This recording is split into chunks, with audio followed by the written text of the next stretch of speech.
আসসালামু আলাইকুম। HSC 25 batch. আশা করি তোমরা সবাই অনেক অনেক ভালো আছো।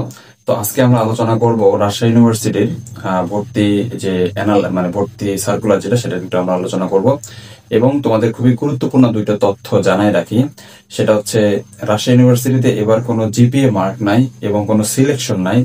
ঠিক আছে, কোনো সিলেকশন নাই, যারা যারা আবেদনের জন্য যোগ্য হবে তারা সবাই পরীক্ষা দিতে পারবে এবং এবং কোনো ধরনের শর্ট লিস্ট নাই, অর্থাৎ বাছাই পর্ব নাই যে এতজনকে আমরা বাছাই করে পরীক্ষা দিতে দেবো, এটা কোনো এটার কোনো ইয়া নাই, কাটমার্ক নাই বলতে পারো। ঠিক আছে, তো চলো আমরা আজকে শুরু করি। যে এখানে মোট 3টা ইউনিট আছে, একটা হচ্ছে এ, বি এবং সি। এ ইউনিট হচ্ছে মানবিক, বি ইউনিট হচ্ছে বাণিজ্য, আর সি ইউনিট হচ্ছে বিজ্ঞান। মজার বিষয় হচ্ছে এই যদিও 3টা ইউনিট, বাট 3টে ইউনিটেই সবাই পরীক্ষা দিতে পারবে। ব্যাপারটা কি? ব্যাপারটা হচ্ছে এ ইউনিটে চাইলে বি এবং সি পরীক্ষা দিতে পারবে, অনুরূপভাবে বি ইউনিটেও চাইলে এ এবং সি পরীক্ষা দিতে পারবে, এবং সি ইউনিটেও এ বি সবাই পরীক্ষা দিতে পারবে, শুধুমাত্র তাদের জিপিএ রিকোয়ারমেন্টটা ঠিক রাখলেই হইল।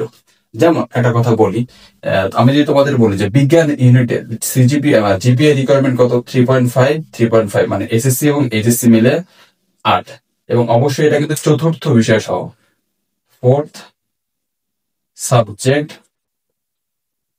সহ। ঠিক আছে, ফোর্থ সাবজেক্ট সহ এই জিপিএটা কাউন্ট হবে।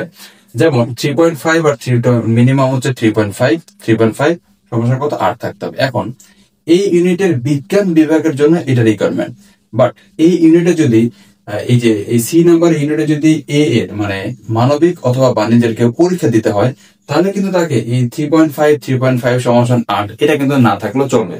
তার যে রিকোয়ারমেন্ট 3 আর 3 যোগ করে যে 7 হয়, এটা থাকলেই হবে। আমি কি বুঝতে পারতেছি? আশা করি এই জিনিসটা তোমরা কনফিউশনটা ক্লিয়ার হয়েছে যে যার যার নিজের যে জিপিএ সেটা যদি থাকে তাহলে সে সব ইউনিটে পরীক্ষা দিতে পারবে। ওকে, এবার দেখো এই ইউনিটে আমরা যে মার্ক ডিস্ট্রিবিউশন গুলো একটু খেয়াল করে দেই, তাহলে আমি বুঝতে পারবো যে এই ইউনিটের মধ্যে বাংলার মধ্যে কত মার্ক? বাংলার মধ্যে হচ্ছে 28, এমসিকিউ হচ্ছে 28টা আসবে, আর মার্ক হচ্ছে 35। অনুরূপভাবে ইংলিশে হচ্ছে 28টা এমসিকিউ, মার্ক হবে 35। জিকে এর মধ্যে 24টা এমসিকিউ, মার্ক হবে কত? 30 মার্ক। তাহলে টোটাল হলো কত? 80টা এমসিকিউর মধ্যে 100 মার্ক। বলে রাখা ভালো, এখানে কিন্তু কোনো ধরনের জিপিএ মার্ক নাই, যেমন আগের যে ইউনিভার্সিটি গুলো আমরা দেখছিলাম ওখানে কোথাও 20 মার্ক ছিল, কোথাও 10 মার্ক, কোথাও 50 মার্ক। এটাতে কিন্তু কোনো ধরনের জিপিএ রিকোয়ারমেন্ট নাই, এবং এই ইউনিটে সবাই পরীক্ষা দিতে পারবে, অর্থাৎ মানবিক, বাণিজ্য এবং সায়েন্স সবাই পরীক্ষা দিতে পারবে। অনুরূপভাবে বি ইউনিট হচ্ছে মূলত বাণিজ্য ইউনিটের জন্য, বাট এখানেও কিন্তু অবাণিজ্য কেমন শোনা যায়, তাই না? অবাণিজ্য বলতে মানবিক এবং বিজ্ঞান দুইটাই কি পরীক্ষা দিতে পারবে। যারা বাণিজ্য নিজের যে ডিপার্টমেন্ট তার যে তোমার যে বিষয়গুলোর উপর পরীক্ষা নেওয়া হবে সেটা হচ্ছে বাংলা, ইংরেজি, ব্যবসায় সংগঠন, হিসাব বিজ্ঞান, ফাইন্যান্স। এবং এখানে কিন্তু আসলে কত কয়টা এমসিকিউ সেটা আসলে প্রসপেক্টাসে বলা নাই, তবে তুমি ধরে রাখতে পারো এখানে যদি তুমি 1.2 দ্বারা ভাগ করো এই মার্কটাকে, তাহলে যতটা হয় তত, এখানে মেবি 8টা এমসিকিউ হবে। ঠিক আছে, এখানে 8টা এমসিকিউ, এখানে 20টা, এখানে 20টা, এখানে 20টা, এখানে মেবি 12টা।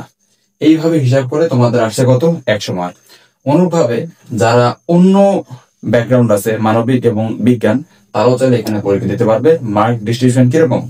বাংলাতে পাইতে হবে, বাংলায় হচ্ছে 10 মার্ক, ইংরেজিতে 25, জিকে তে এখানে অনেক বেশি 50, আর আইসিটি হচ্ছে 15। এই হচ্ছে 100 মার্ক।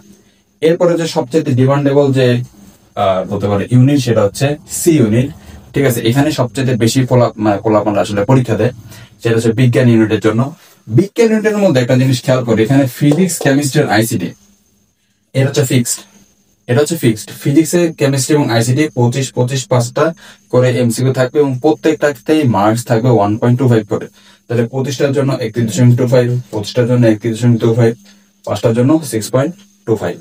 এবং এবং এখানে একটা বলা হয়েছে যে এই যে 3টা বায়োলজি অথবা ম্যাথ, এখন এই 3টার মধ্যে যে কোনো একটা দাগাইতে হবে।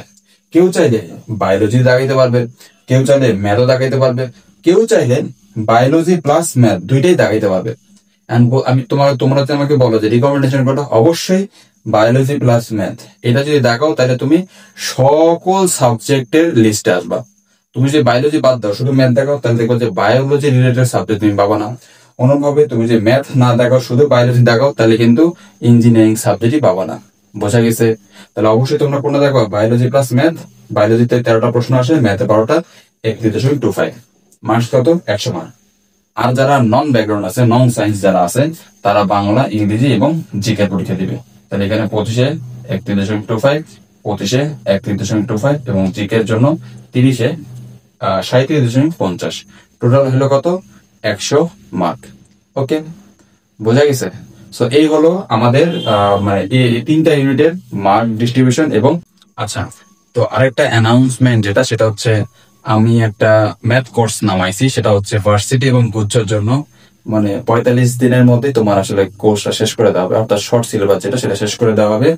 এবং এখানে থাকবে বেসিক প্লাস শর্ট ট্রিক্স, সাথে নিয়মিত পরীক্ষা এবং প্র্যাকটিস সেশন।